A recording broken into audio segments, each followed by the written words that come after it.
Hello, everybody, and thank you for tuning in to the Liberty Report. With us today, we have Daniel McAdams, our co-host. Daniel, good to see you this morning. Good morning. How are you, Dr. Paul? Doing well. Good. Doing well. All right. Want to talk about foreign policy. A little bit, yeah. They haven't accepted our suggestions. No, just stay home. They hurt my feelings. I'm annoyed by this. Yes. But what I'm really worried about is what is it going to do to our country? And what is it going to do to the pocketbooks of the American citizen if we continue in this route? But there's a lot of such deception going on compared to all the things we heard in the campaign that we were going to have American first foreign policy. And in some ways, they still argue that case. But their ideas of American first is quite a bit different than what we think American first is. We think it's leave me alone. Yeah. it's let the people be first. And they're the true American. But America first, when it uses it as an excuse to devise social policies and financial policies and deficits, everything is to be number one king, and they justify it. And of course, I think it gets us all into trouble because there's the opposite of what they claim America first is interventionism. The government has an obligation to make us safe, wealthy, and wise because they take care of our schools. And they're not doing a very good job. And that's why I think people are pretty darned unhappy. But the issue we want to concentrate on today, and we've mentioned it in the last several weeks, even though there still are a lot of hot spots around, we say, why are they starting to stir up trouble in Venezuela? Yeah. Well, it looks like just in the last day, they're stirring up more trouble in Venezuela, and they're proceeding with a confrontational system. The cancellation of any real negotiations with Maduro reminded me of what went on before World War II when the Japanese leaders and the American diplomats, were getting along together. They had like a solution to delay the war, and Roosevelt just turned it down. Yeah. So, and this is, I guess on a scale, same scale, it's not quite as big as that, but you can't ever tell. But right now, it looks like the administration has thrown in the towel, but maybe they never had any intents on doing anything because there's a lot of threats and innuendos, and they rely on that. And they want the administration want their way, they want their policies, and it's intimidation because in spite of all our stupid policies, and no matter how badly our currency is reflecting, the situation, we're still pretty rich and pretty powerful, and we still have airplanes. And one person was making a point. Anytime there's a discussion of any international function, we fly a bunch of airplanes, and they're not on a vacation. They're fighter jets and everything else. Just as a reminder, we are the king of the hill, and we're going to make you listen. So right now, it looks like there's a setback because there was a feeble attempt to trying to come to odds because as bad as Maduro has been, it looks like we're stretching it. It looks like the information that the administration uses is not legitimate in saying it's time for the American people to endorse our war because we're going to war no matter what. They don't ever say that in so many words, but that's what it looks like to me. Don't try to stop us. And if you do too much, all we know is that when people take an opposite stand to the deep state and their warmongering, sometimes they lose their lives over that. And there's been assassinations that has been a consequence of it. So certainly it was the case in the 1960s. So anyway, this does not look good, and it looks like it has severed any chance of coming to a common sense answer to what's going on in Venezuela. Well, your statement that this doesn't look like an America First foreign policy is an understatement, actually, because we've got warships off the coast of Venezuela preparing to hit targets inside Venezuela, according to the president himself. We have tankers going to the Middle East to help support another Israeli attack on Iran. And we have the president veering closer and closer to sending Tomahawk missiles to Ukraine, from which they could target every Russian military base in European Russia. We're talking thousands of military bases. Massive, massive escalation. And for all three of these, the question would be why?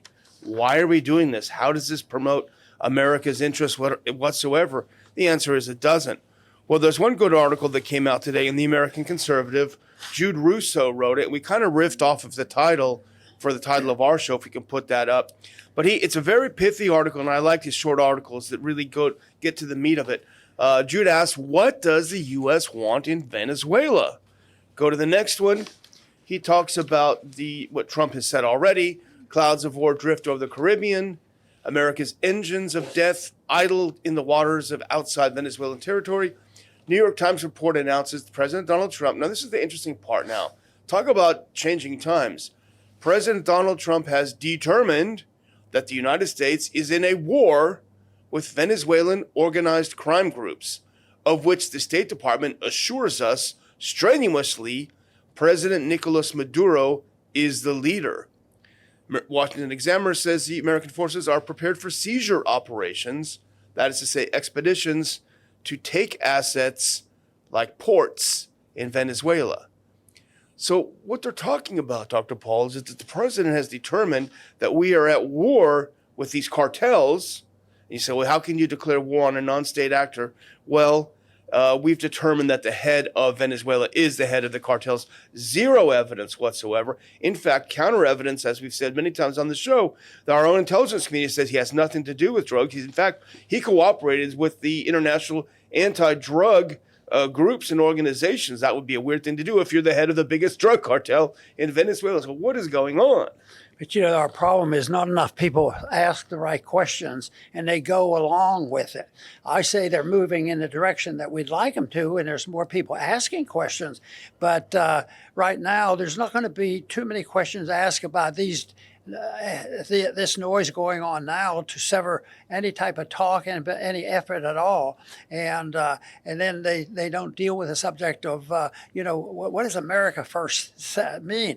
I think America First means to protect the individual sovereignty and liberty of every American individual, and that would be set. And that would, set a standard. And they could do that by maybe reading the Constitution, but they don't even give a hoot about this, about following the rules. And it's easier to start these wars. The evidence is there strong enough, and we've tried our best to outline it, that the American people have to wake up. They can't wait until 20 years, like they finally got tired of Afghanistan, but they never get tired of it. They surrender, they walk out. That is our administration, and it's bipartisan. They walk out, but all of a sudden they're back in again. I mean, like Iraq. Do you think Iraq is an independent nation? I think we have a big air base there or something like that. So it just goes on.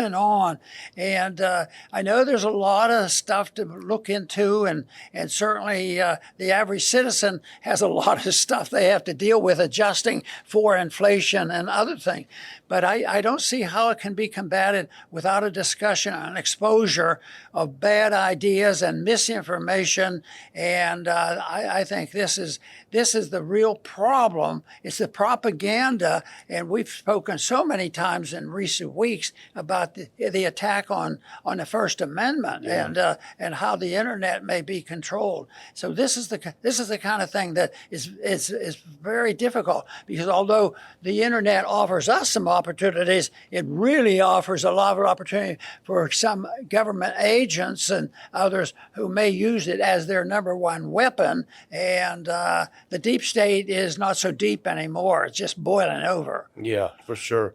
Well, Jude helpfully offers three theories about why Trump is doing this. And theory one, if you go to that one, the oil. And people do talk about that. It's got a lot of oil over there in Venezuela.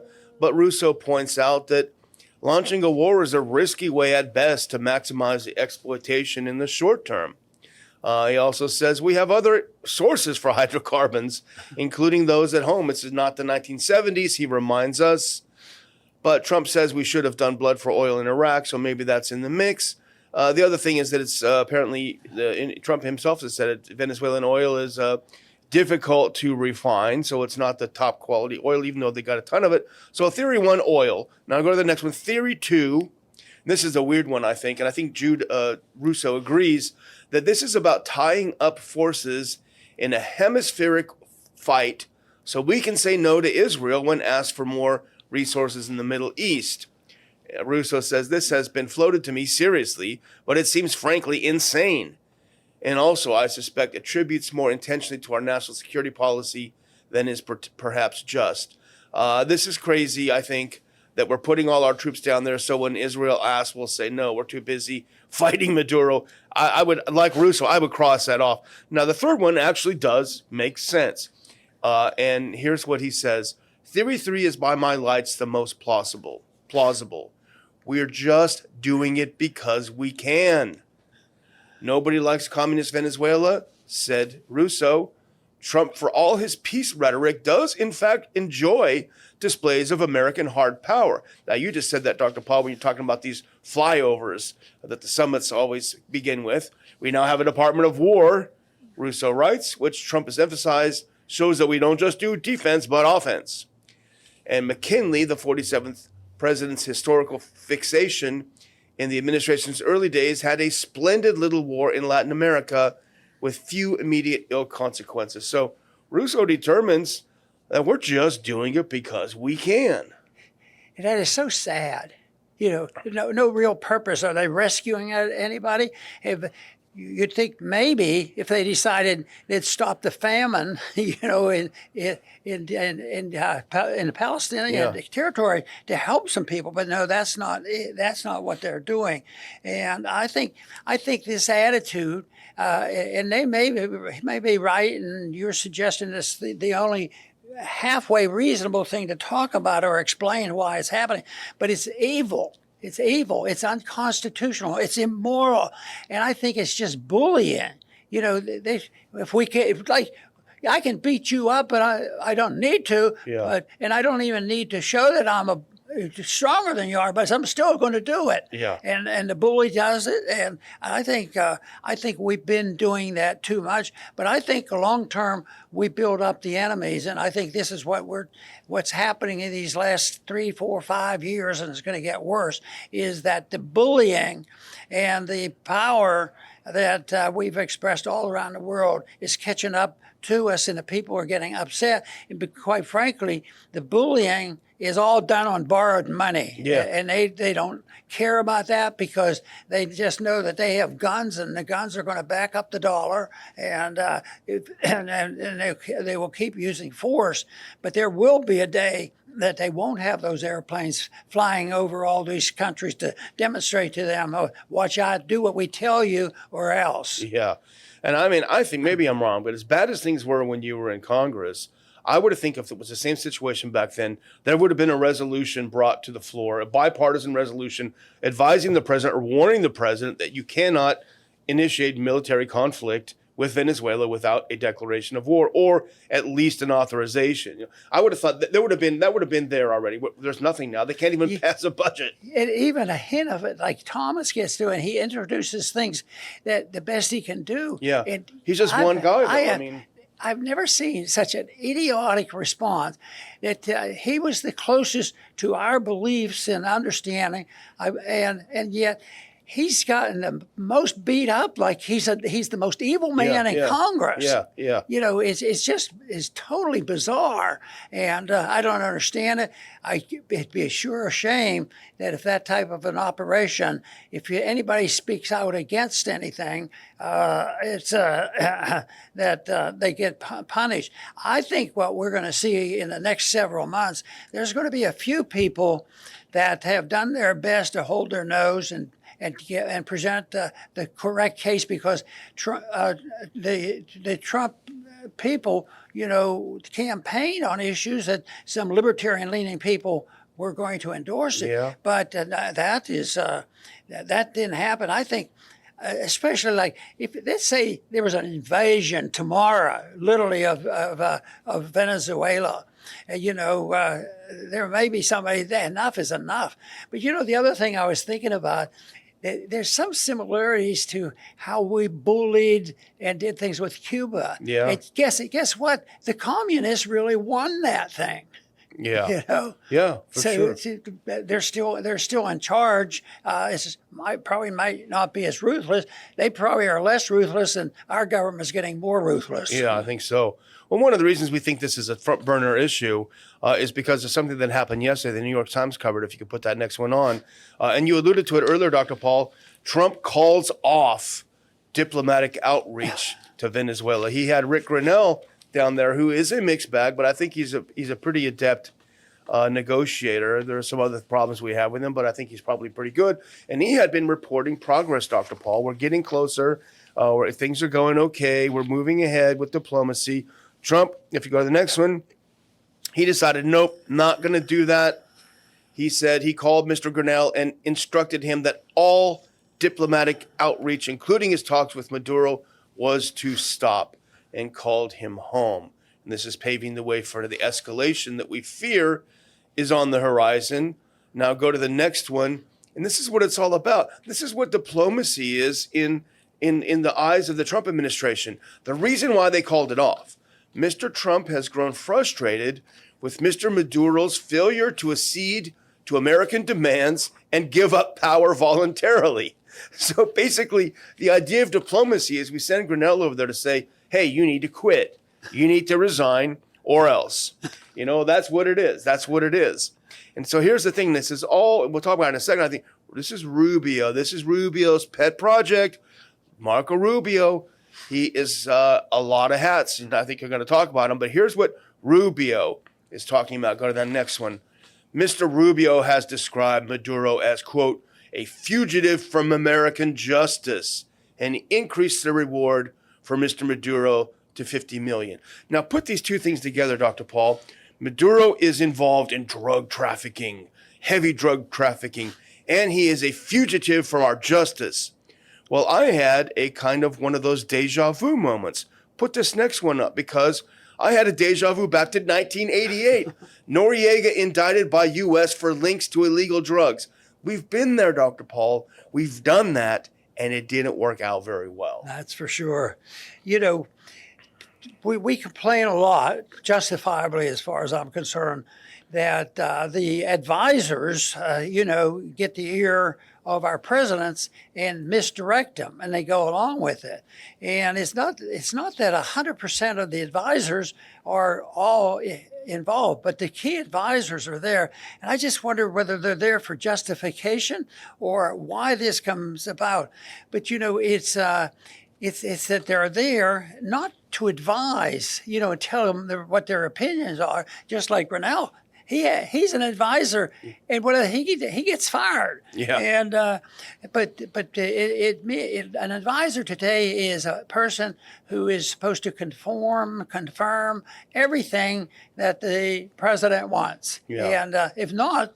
And to a degree, that's true, because if you've made a mistake and somebody's coming in and doing the other thing, but this is not. It seems like the bad guys have the greatest amount of control. Yeah. That was true under the Bush administration. Yeah.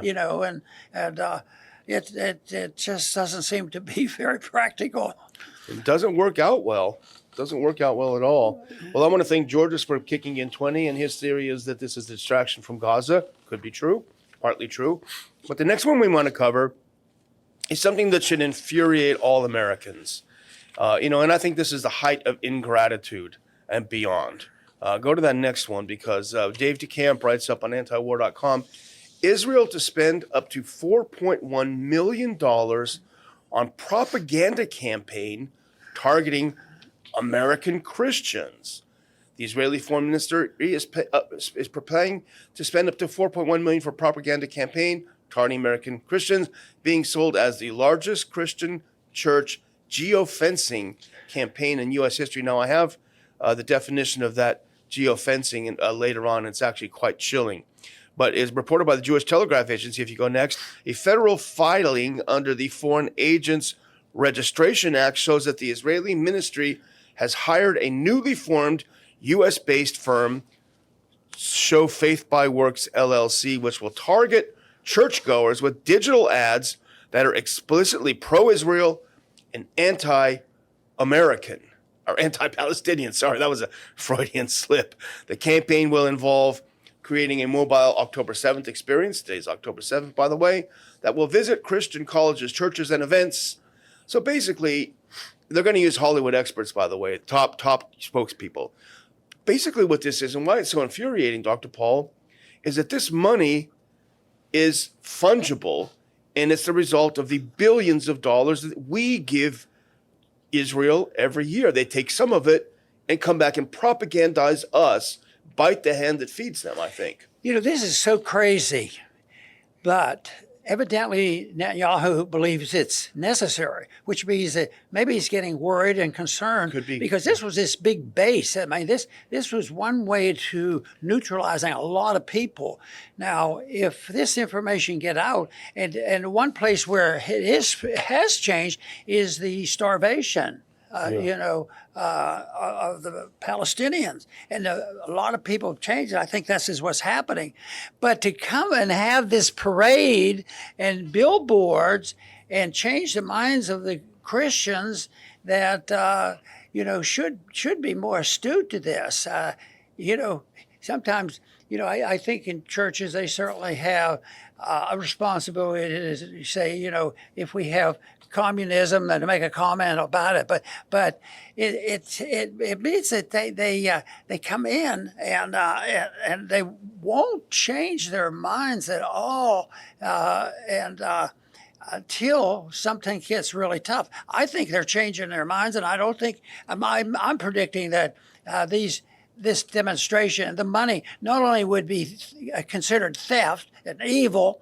I think it's going to backfire on them. I mean, I would think that if starvation is something that wakes some of the people up on the subject, that there'll be more of them when they start saying especially what your point was, whose money is paying for this? Yeah. And it's just so outrageous.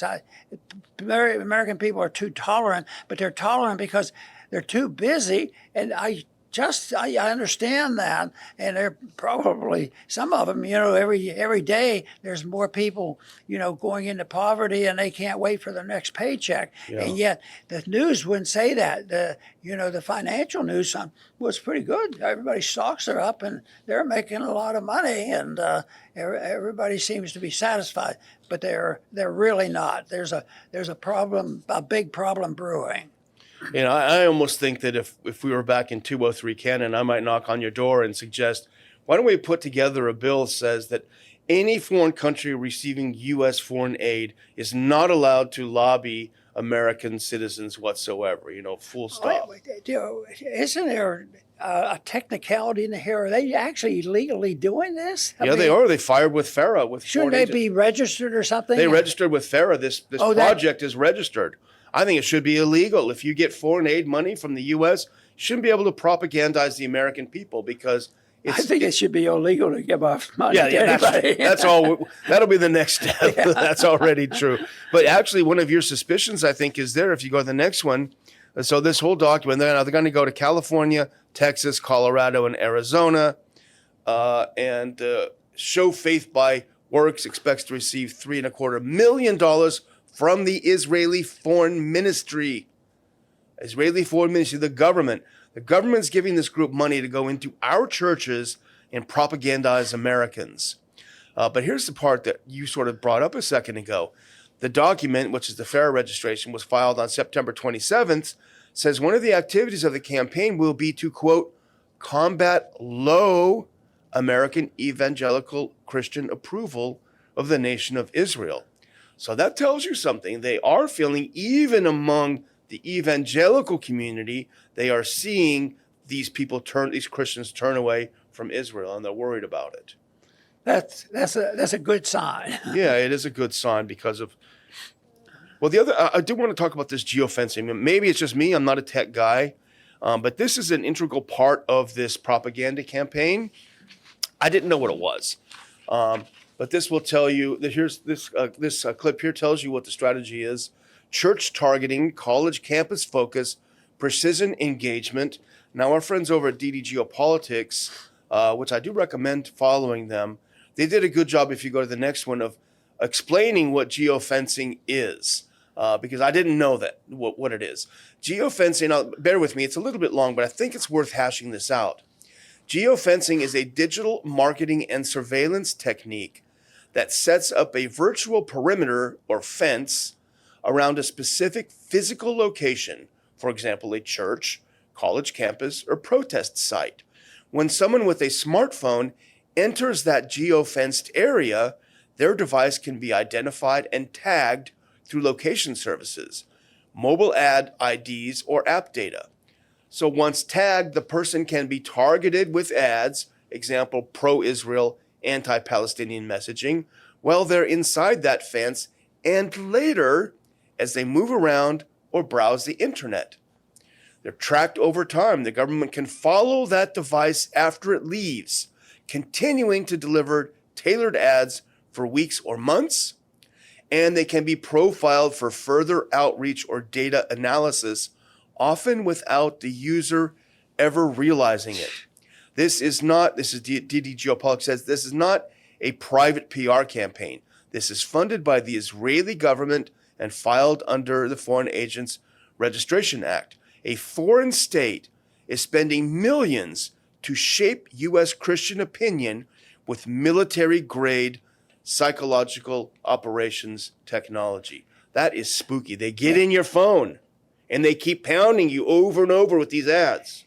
We have to, I think it's a fair and accurate statement, and they're using American taxpayers' money. That's the problem. Because maybe it isn't direct check to check and whatever. It's all fungible, and Israel is not living off what they produce. And it's something that we have fallen into a trap on it. And I go back to economics, problems to explain it. Because if you didn't have easy money where you can print it, most of these programs wouldn't be done. Wars wouldn't be fought. You wouldn't have runaway welfareism. But the people say, yeah, but the people would all starve, and they wouldn't have that. And all of a sudden, some foreign country is going to take us over, which is a bunch of scare tactics. And I don't believe a word of it when they try to build up fear and convince the people they have to go along. And people that would say, oh, you're just obsessed with Israel. Well, that's in the headlines right now, okay? But I would challenge them to go back when Biden was giving untold gazillions of dollars to Zelensky. And we talked about on this very program how infuriating it was that Zelensky was using the money that we gave him to hire DCPR firms to push for more money. We were mad at the time. So it's not singling out this one country. We don't think that U.S. aid should be used to propagandize the American people or lawmakers. You'd think with people that do have religious beliefs that they could connect the two. The morality. It's this whole thing that governments aren't allowed to do that. If we're not allowed to do it, governments shouldn't be allowed. Yeah, we're not allowed to cheat and steal and all these things, but the governments do it all the time. All the time. I mean, what about if you and I knew how to counterfeit the money? We'd be in big trouble, rightfully so. True, yeah. But the government does it. It would say, "Oh, it looks good to me. Just give it to me first." Yeah. Give it, and my cronies. Yeah. Well, I'm going to close out with a simple exercise. If you go to that last clip, I'm going to ask our audience to go to ronpaulinstitute.org. We got a lot of great articles up today, including one by Max Blumenthal. But before you read those articles, you look there in the middle, you'll see a word subscribe. Just click that subscribe button. It's very simple. Put in your email address. I don't think there's more information than that, maybe your name. And you'll get updates from the Ron Paul Institute, especially about our upcoming events. We will not sell, rent, give, beg, borrow, steal your name for anyone else, just between you and us. But we do want to keep up with you, especially as we talk about, Dr. Paul, when we talk about the problems that we're having with getting messages out, with censorship, with big corporations buying media. We have to be able to communicate in the best way. They still can't steal our emails, hopefully. So please do that. It'll only take a second. It'll help us keep in touch. Over to you, Dr. Paul. Very good. I would say that our program today was certainly dealing with Venezuela, and we want to sound the alarm that things are not getting better in in Venezuela, and they're getting worse, and they could explode and get much worse in the near future. And yet the propaganda that we hear, has brought attention to the Venezuela right now, but it's been a distraction. I think they're tired of Ukraine, and the people are getting annoyed with it, so they're not pumping up. They don't. A lot of people, a lot of citizens now say Afghanistan. Well, that's been settled. We messed up, but it's settled. Oh yeah, and Iraq. Didn't we win that war? And it's all hunky dory. Yeah, like fun. And then there's Afghanistan. There's Iraq, and then there's Ukraine, and all these things. People have enough to think about. And here we want them to think today about people stirring the pot in an effort to really, promote a hot war down there. There's no other reason we'd have all this naval equipment down there and provoke and refuse to even talk to them. Like we're intimidated by the Venezuelans and we have to do it. And nobody knows exactly why the people who motivate this policy, but all I can say, it's not the right thing. There's no morality behind the decisions made, and therefore people ought to wake up to this. And I much prefer, in medicine, you want to prevent the sickness and treat and take care of that rather than wait until people get real sick. In politics, we let it go ahead. We have all these wars breaking out, and then we spend 15, 20 years trying to get the war started, and yet we never started them legally. We never declared the war. We never explained to the American people that this is a hot war and a lot of people are going to die, and it's going to bankrupt a lot of people. So to me, this is an opportunity for people to take a look at this. But to look at the whole picture, you have to look at foreign policy of interventionism and justifying it on moral grounds. And the Constitution is absolutely wrong. The Constitution doesn't justify this, and morality doesn't justify it, and refusing to talk to people who are looking for trouble doesn't make a lot of sense. So I would say, instead of saying nothing can be done about this, there's a lot that can be done about that. Everybody should help spread the message, and people on today's session at least think about Venezuela. It's bad news, and we ought to head that off, and then we have to start picking up on all the other efforts, because we have too many wars going on, and supposedly this administration was supposed to stop these wars, not start them. I want to thank everybody for tuning in today to the Liberty Report. Please come back soon.